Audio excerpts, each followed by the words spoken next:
Are the European Union and its common currency facing a crisis? What can and should be done? The EU is planning a new treaty called the European Stability Mechanism, or ESM. A treaty of debt. Members of Parliament all have access to the draft legislation. The authorized capital stock shall be 700 billion euros. Question: why 700 billion? Where did that number come from? And by whom and on what basis was it calculated?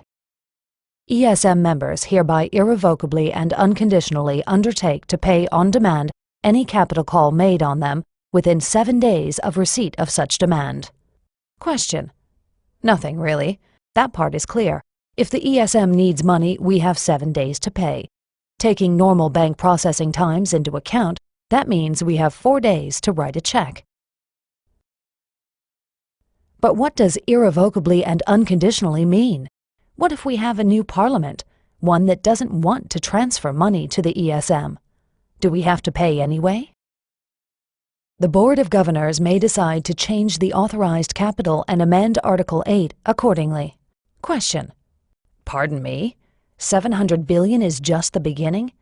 The ESM can stock up the fund as much as it wants to, any time it wants to? And we would then be required, under Article 9, to irrevocably and unconditionally pay up? The ESM shall have full legal capacity to institute legal proceedings. The ESM, its property, funding, and assets shall enjoy immunity from every form of judicial process. Question: so the ESM program can sue us, but we can't challenge it in court?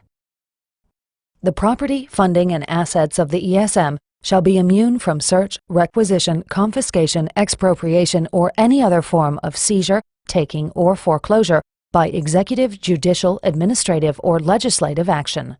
Question: immune from judicial action was covered in the last point, but this means neither our governments, nor our legislatures, nor any of our democratic laws have any effect on the ESM organization?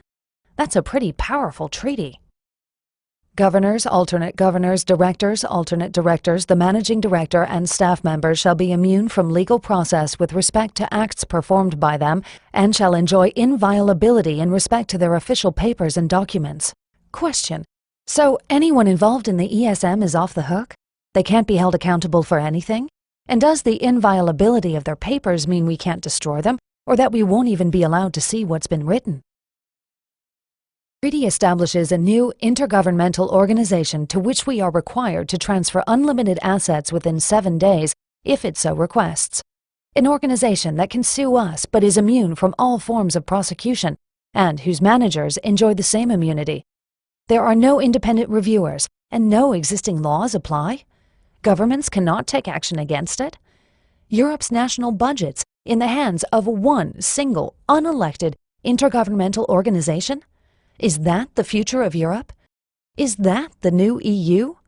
A Europe devoid of sovereign democracies? Is that what you want?